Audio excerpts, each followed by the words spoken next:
Kembali lagi di One on One pemirsa, menjawab pertanyaan menggantung tadi Pak, soal penetapan bahwa adanya pelanggaran peraturan perundang-undangan, ini ternyata dikomplain oleh TKN, ya kan? Nah, dianggap bahwa Bawaslu itu nggak profesional. Bagaimana Bawaslu kemudian merespon soal ini? Ya, yang namanya pekerjaan ya, pasti ada risikonya. Risiko inilah yang ditanggung oleh penyelenggara, bukan hanya Bawaslu, KPU juga demikian. Jadi sebenarnya penyelenggara pemilu ini adalah pekerjaan yang sangat berisiko. Sangat berisiko. Kenapa? Mematuhi aturan saja dia bisa dikomplain. Apalagi tidak mematuhi aturan. Jadi ada dua jalur ya sebenarnya. Sebenarnya dalam tindak pidana Bawaslu jika tidak menindaklanjuti laporan malah bisa kena pidana. Dan jika kemudian bermasalah dalam prosedur bisa kemudian juga diadukan penyelenggara pemilu. Ini kan udah dilaporin ke DKPP? Iya, kamilah mungkin ya, selain beberapa profesi yang lainnya, bisa disebut sebagai profesi juga ini. Tapi walaupun hanya 5 tahun ya, kamilah hampir mungkin mungkin salah satu dua di antar di Republik ini yang punya Dewan Kehormatan Penyelenggara Pemilu yang permanen, Dewan Kehormatan yang menilai etik yang permanen. Yang lain kan misalnya MK itu ad hoc, jadi dibuat temporary. Kalau kami ini akan diawasi ya, dalam pelaksanaan tugas dan fungsi sebagai penyelenggara oleh Dewan Kehormatan Penyelenggara Pemilu. Sudah ada pemanggilan belum dari DKPP atau mencoba untuk konfirmasi ini seperti apa duduk perkaranya sehingga dianggap nggak netral gitu? Kalau sudah ada laporan, semua harus berhenti. Kenapa saya tahu? Saya pernah jadi salah satu tim Pokja dalam pembuatan pedoman beracara Dewan Kehormatan Penyelenggara Pemilu. Jadi semua harus berhenti, stop. Yang harus berhenti maksudnya gimana? Berhenti, jadi koordinasi antara lembaganya berhenti dulu. Kenapa? Karena sudah masuk, nanti ada terjadi konflik kepentingan. Jadi tidak boleh ada di belakang layar hal-hal yang kemudian mengganggu proses ya perkara itu. Jadi kalau sudah ada pemanggilan, kami akan jelaskan nanti di sidang Dewan Kehormatan Penyelenggara Pemilu. Jika kasus ini secara syarat formil dan materialnya terpenuhi. Jadi di DKPP itu ada namanya syarat formil dan material dalam pemeriksaan awal perkara untuk disidangkan itu harus terpenuhi. Nah itu kita masih menunggu tentunya ya. Biasanya makan waktu berapa lama prosesnya Pak? Tergantung Dewan Kehormatan Penyelenggara Pemilu. Kalau sangat dibutuhkan bisa lebih cepat, bisa sangat cepat. Ya, ini jadi presiden baik atau jadi presiden buruk kira-kira untuk Bawaslu nantinya soal laporan dari TKN ini ke DKPP? Kami punya pengalaman banyak kalau masalah ini. Penyelenggara pemilu ini orang-orang yang sering dilaporkan. Siap tempur. Iya, mau tidak mau karena kami bekerja pada situasi kompetisi perebutan kekuasaan. Jadi mau tidak mau akan sangat sensitif jadi untuk hal-hal banyak. Untuk banyak hal akan sangat sensitif dan kemudian resiko itu yang harus diterima oleh penyelenggara pemilu. Walaupun kemudian sering dihujat juga.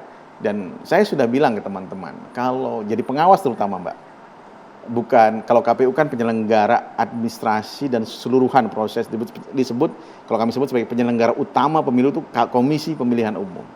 Untuk memastikan penyelenggara utama ini berjalan sesuai dengan tracknya, maka dibutuhkanlah pengawas. Itulah lahir Badan Pengawas Pemilu.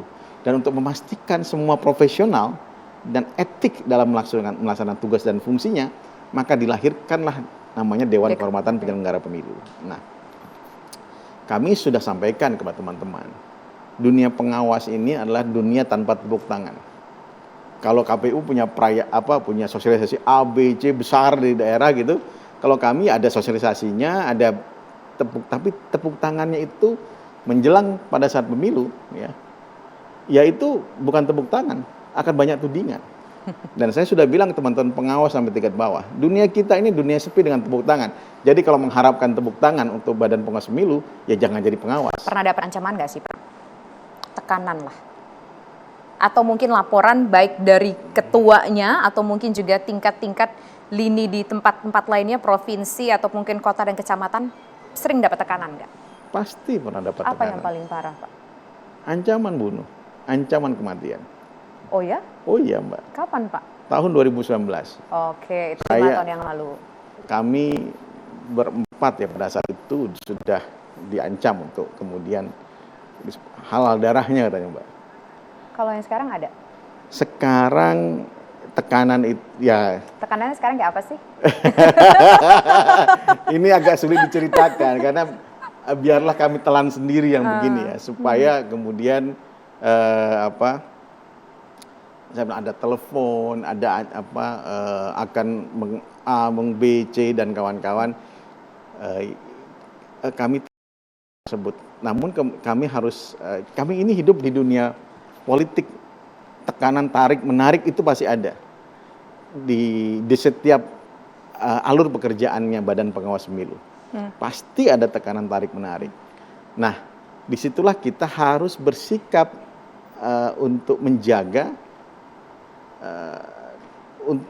tidak terdekat dengan A, tidak terdekat dengan B, atau sama-sama menjaga jarak atau kemudian jaraknya itu dijaga yang proporsional. Tekanannya tuh kita penasaran deh. Kalau 2019 Bapak bilang kan tekanan dibunuh.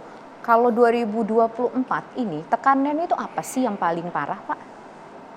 Ancaman Diapain ancamannya misalkan? di daerah teman-teman ancaman ada. Kemudian juga Paling parah apa? dipolisikan. Oh, dipolisikan. Dipolisikan. KPU juga mengalami kan. Kemudian diadukan ke DKPP, itu salah satu bentuk tekanan juga. Kemudian juga telepon. Kalau nggak gini kita buka nih, buka apa? Buka apa? Pertanyaan buka apa? Pertanyaannya. Silahkan saja. Kami akan laporkan ke DKPP, kami akan laporkan ke polisi, silahkan saja. Ancaman masih kayak ancaman akan membawa ke jalur hukum begitu Pak ya. Tapi Betul. kalau ancaman soal keselamatan?